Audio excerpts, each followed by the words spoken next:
so nice to see everyone before we go. You know,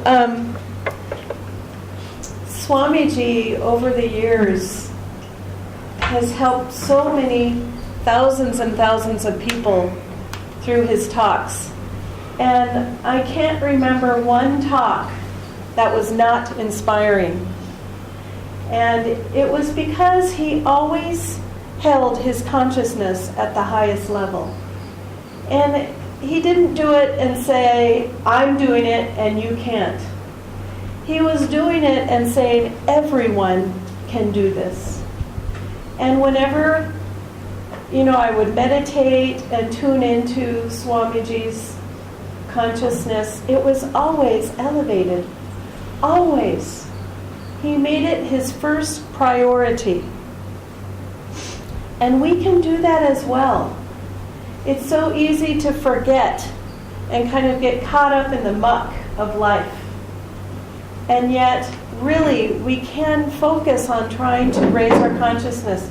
We have our meditation, we have our Kriya Yoga, and even if we're not meditating as perfectly as we want, we can't feel guilty about it. And if we're living in truth of what does God want me to do in this one moment now, and we do that, then our minds can be at peace because we're following God's will.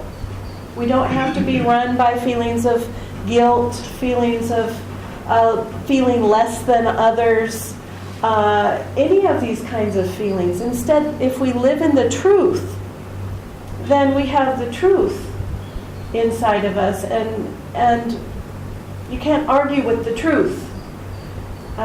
You can't present the truth with extra emotion because the truth is just the truth. And Swamiji would present the truth whenever he spoke, and that truth would resonate in each one of us in the way that it was meant to resonate in us. We each have our own beautiful souls. Can you believe the billions of people on this planet? Everybody has their own soul. I mean, God is quite amazing in terms of making all these very unique individuals. God is infinite, so I guess the souls can be infinite. And so each one of us is important in our own way. Each one has the ability to tune into God and what He wants for us in that moment. And somehow it creates this huge orchestra of humanity that basically helps us work through our karma. And so when Swamiji would speak, he had different levels of speaking. As he said, the different audiences would draw from him different things. So he had his speaking to thousands of people or hundreds of people audience, where there could be people from the public who would come in who might not have ever even meditated once in their life, or who might just have happened to come across a flyer or see his advertisement and feel somewhat attracted to the topic. And so all levels of people would come, and Swamiji was able to speak to each level within those people. And it was because he came from that position of truth and also love and devotion. He respected each individual and where they were.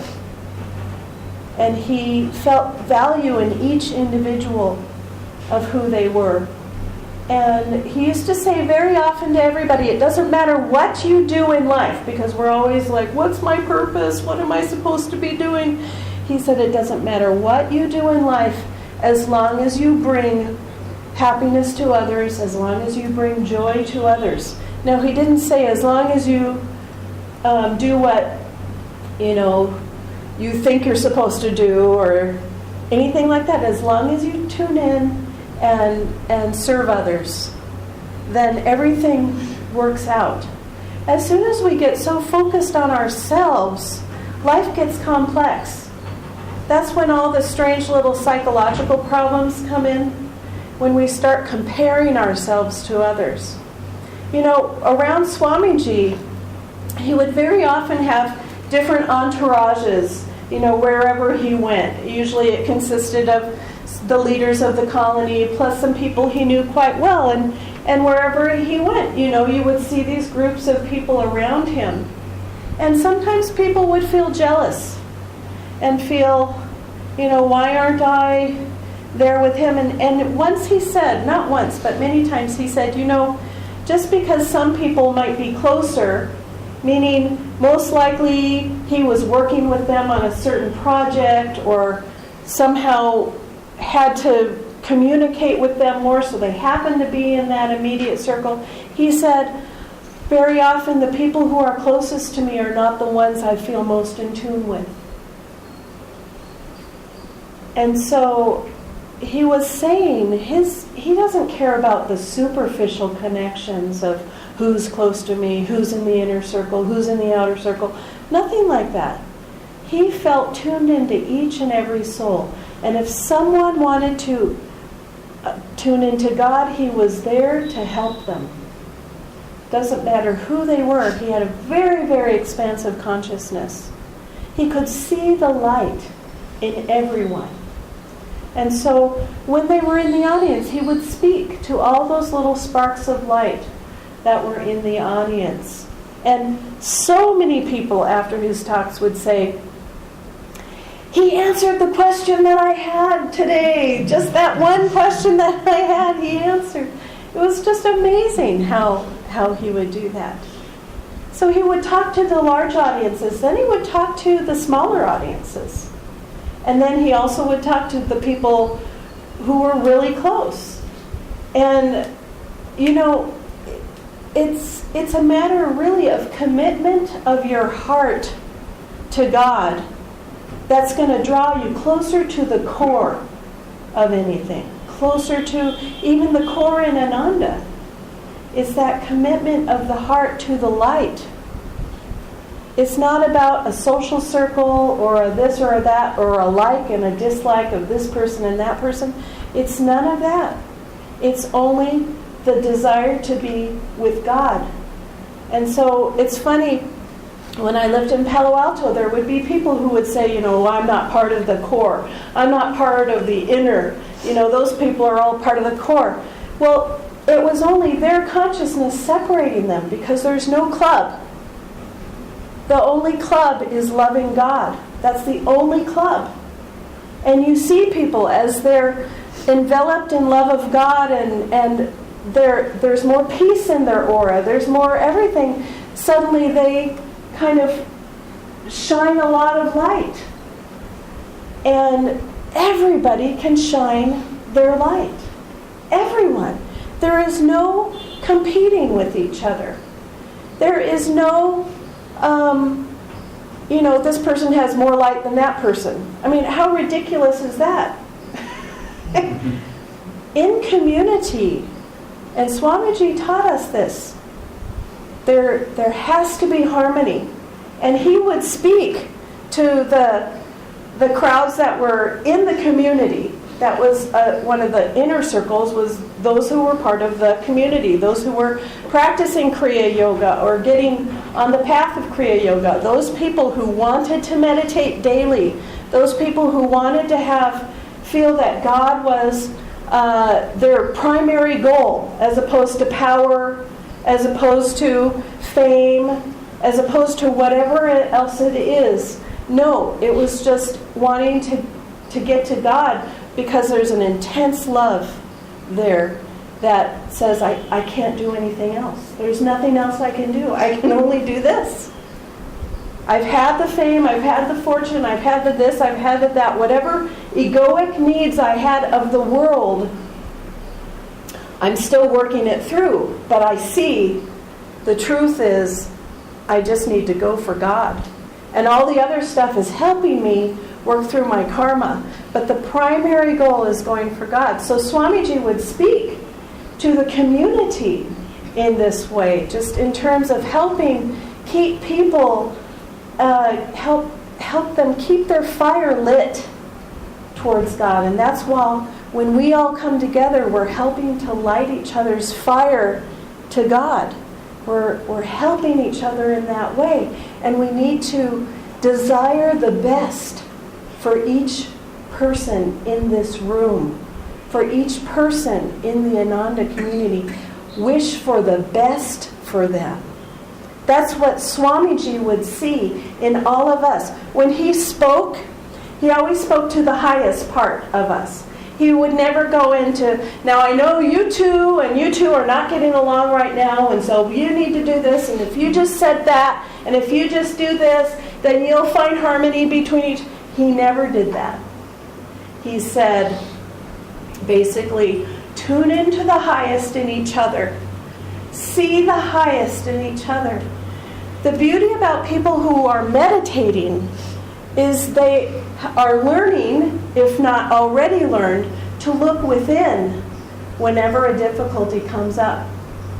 To say, ooh, I just had a bad feeling about something. Ugh, that was uncomfortable. Ugh. What's going on inside of me? Why did I react that way? Why did I feel that way? You can always tell how far someone is in their meditation in their reactivity to others. If they have an uncomfortable feeling and then they pound someone else on the head, you know their meditation isn't going that great. At least not in the moment.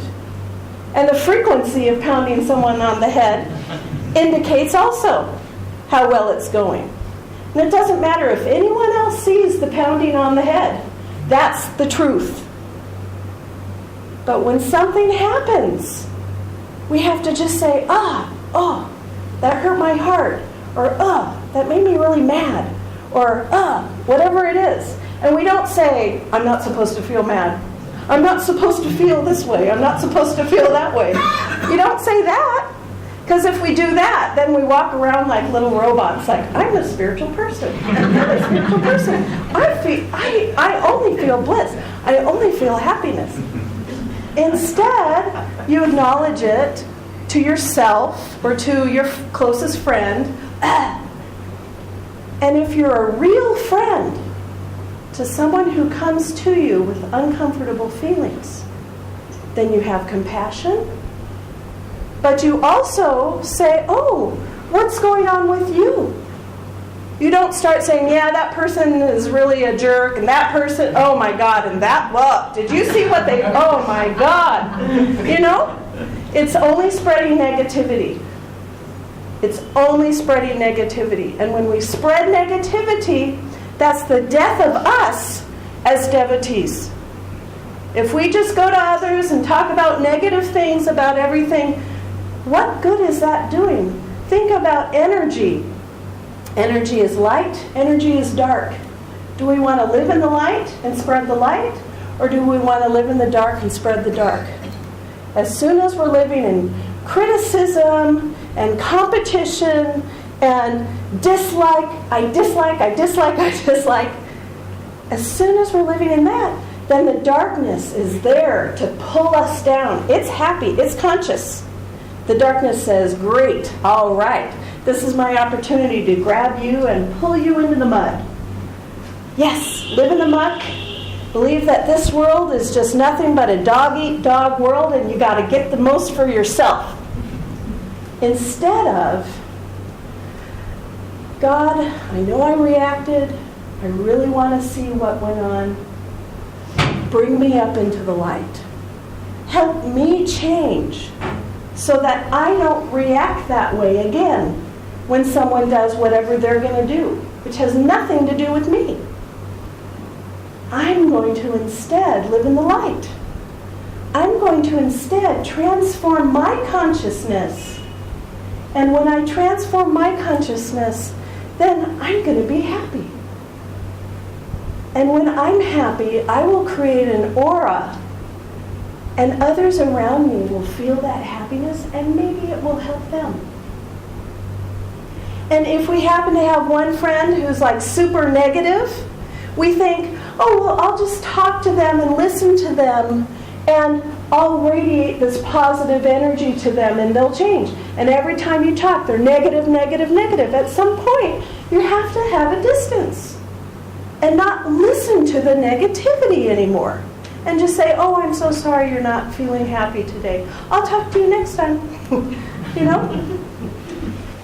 It doesn't do anyone good when someone only speaks negatively to listen to them for a long period of time. You don't want to reject someone and make them feel bad, but it doesn't do any good to just listen to harping. What did Master call it? Not harping, but... Yeah, the carping spirit. That's what Master called it. The carping spirit. It's a real disease we can get. The carping spirit. Only seeing what's wrong. Only seeing how I'm not getting what I want, and then trying to manipulate people to get what you want. It doesn't serve the person to let them do that. Doesn't mean you're the police or anything like that, but you can live in the light. Oh, well, I hope you have a better day. You know, I hope your day goes better. I'm going to pray for you and hope your day goes better. No, it's not like, don't worry, dear one, I shall pray, and you shall, you know, we don't have to be fake. We can be real. We can just be ourselves. You know, oh, it makes me sad that you feel that way. Huh. Oh, well, sorry that you feel that way. So, Swamiji did this for us. He would speak to the highest. And I remember in my early days, he would be saying, and Ananda, there is nothing but harmony. And all the leaders are, you know, really doing the best. And then I would think, yeah, well, I remember there was like this conflict that's happening over here, and that's not really harmonious, is it? But over the years, I realized what he was doing.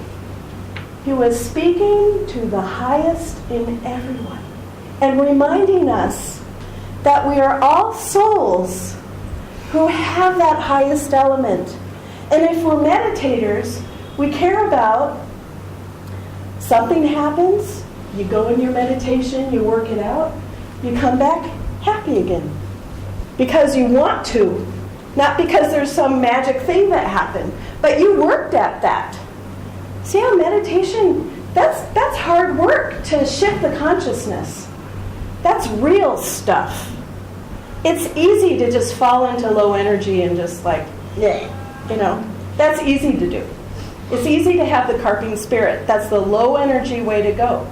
The high energy way to go is to have the reaction and then say, I want to fill it up with light. We had this one guy who loved to do in his lectures, he loved to do this thing where he would have a pitcher of water and it would be filled with dark water. So I think he would put food dye in it and it would be dark water. And he said, how can I make the darkness light? And it's like, what happens if I put more dark water in it? Meaning looking at the problem with problem consciousness. What happens? It's still dark. What happens if I have this other pitcher that's full of just clear, pure water that represents the light? And he would pour it in and pour it in and pour it in, and suddenly the water was just clear. That's what we have to create the habit of doing. Not get into the problem consciousness. Okay, let's see, if I pick this problem apart, then I'll see if I just do this and I just do that and I just look at it this way, then I'll solve it with my mind. And I'm very logical, so I can solve these problems. But when we have Kriya Yoga, and we were listening to a lecture by Swamiji just the other day, he was saying when you have Kriya Yoga, you now have the ability to approach problems in a new way. The new way is, I'm going to go into higher consciousness where the solutions exist. And he called that solution consciousness.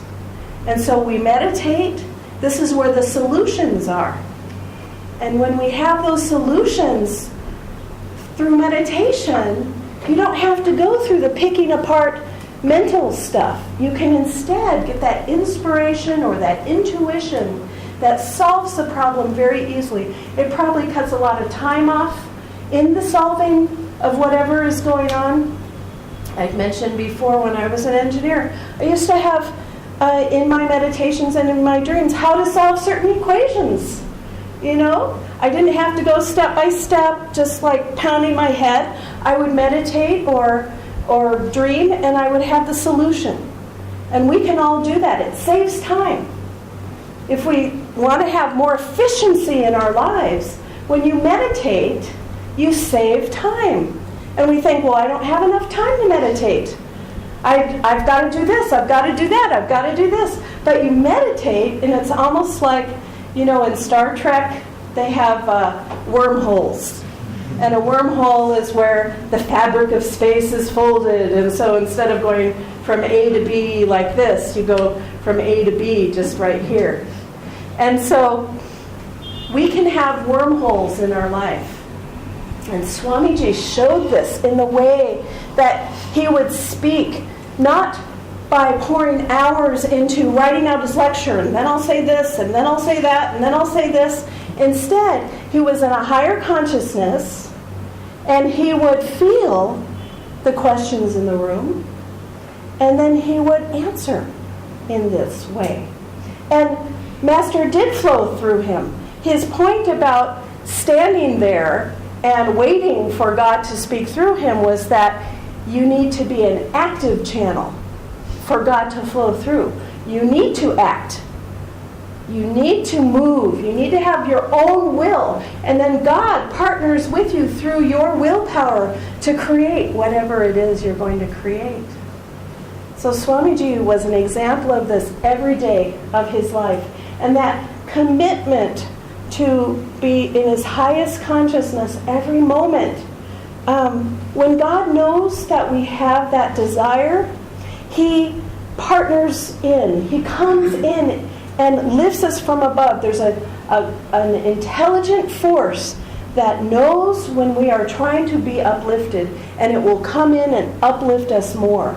That's why when we meditate and put out that desire to be uplifted, have you ever noticed that sometimes the upliftment only comes at the very end? I don't know why this is so, but sometimes it just does. Now, other times not, but I think it's God finally answering, okay, you've tried, now I'm going to do it. You know? Good job. But, okay, and now here comes the force, and it pulls us upward. And then suddenly it was like, it was worth sitting there for 3 hours thinking about my shopping list, or whatever it was. But at the very end, boom. Hopefully we weren't doing that, but hey, sometimes it happens. So at the end, that conscious force knows our intention and wants to pull us up. This is what Swamiji was reminding us every single time he spoke. He was a reminder to live in the light, a reminder to keep our consciousness as high as possible. And the great thing about this time and age that we're in is that there's so much videos of him all over YouTube. If you go on ananda.org, if you go on any of the other Ananda websites, his local lectures might be on their website that didn't quite get on YouTube at some point. While he was alive, not everyone was thinking, we should archive this, because when he leaves the body, we're going to want all of this. Sometimes it was just, okay, we'll put him on the web. This lecture, maybe that lecture. But then, I don't know, the last 20 years, people were kind of realizing, okay, wait a minute. So you'll notice there's not as much from before 20 years ago or 25 or 30 years ago, but there's a lot since then. And besides, that's when the internet came in the 80s. So they were really starting to focus on that, and then also convert VHS to DVD, and now DVD to MP4, all these things that we do now. So most of all, Swamiji is such a living presence. To me, I always find it amazing when we go to different cities And people who have not even met Swamiji before develop that connection anyway. And it's so true for so many people in this room. We've seen it. And it's like, how beautiful that people tune in. There's such a good intuition in this room. And of course people tuning into Master and all the gurus. And the things that people will say are sometimes so amazing in terms of their connection and perception to the Masters. And amazing people are in this room. And so we need to see that amazingness in each one of us. You know, in America, when people are unhappy with another person, they'll just kind of snub them or not say anything. But what I notice here in India, from North India, South India, they attack. You know, let's not do that. I don't care if it's cultural or not. Let's not do that. It's, you know, when you do that, it's violent. And what does Patanjali say? Ahimsa. So, and when Master was going to kill the fly but didn't, and Sri Yukteswar said, go ahead and kill it. You've already done the thought. That's fine. You might have done, but, you know, maybe no one saw that. You know? Start at home. Don't go, at anybody at home. Can you do that? Try it. That's where we start, at home. And you're all blessed, most of you, to be from houses filled with people. And so what do we get when we're around lots of people? Lots of opportunities to practice centeredness and kindness and love and acceptance and joy. Start at home. It will leak out into every other part of your life. If we're not doing it at home, then we might look very well behaved at work, or look very well behaved at Ananda, or whatever it is. But we're not working at becoming ahimsa. We can all do this. And sooner or later you find out it's not worth it either. When we go like at home, there's not the option for people to really distance themselves from you. Like, it's kind of like, you know, you are me and I am you. And so we do this and we're the same. But when we do it at work, what happens? People kind of like keep their distance, or you get in trouble. When you do it at Ananda, people keep their distance, or whatever. You don't get in trouble, but people keep their distance. And so it's like, but if at home we work at it, when the anger tries to whip itself out, try and calm it first. Try and count to 10, whatever it is. Start practicing that regularly, and be aware of those reactions, so that you're living the life of the devotee you want to be. This is how we all want to be. So Swamiji showed this too. It's no fair. He was born into this life of Jivan Mukta. He had no anger. He had other stuff that he was working through, but he didn't have anger. But that meant then he could show what it was like to be someone without anger. Wow. The way he responded to people was so different. You know, when you first come and you don't know him and you watch him respond to something, you go, wow. And in fact, when he finally created the Nayaswami order, he began talking about anger very much in terms of weeding anger out of us. Anger is one of the things that keeps us separated from God. And so it's a very important habit to, weed out of ourselves. And so anyway, thank God for Swamiji. That's all I'm really trying to say. Thank God that we have his inspiration and Master's inspiration, true saints, true avatars on this path that are guiding us every moment if we allow it. And they are within each one of us, so that when we come together, feel the high, beautiful energy in this room. It's because of the God consciousness in everybody and every true heart that is calling out to the divine right now. The divine comes in.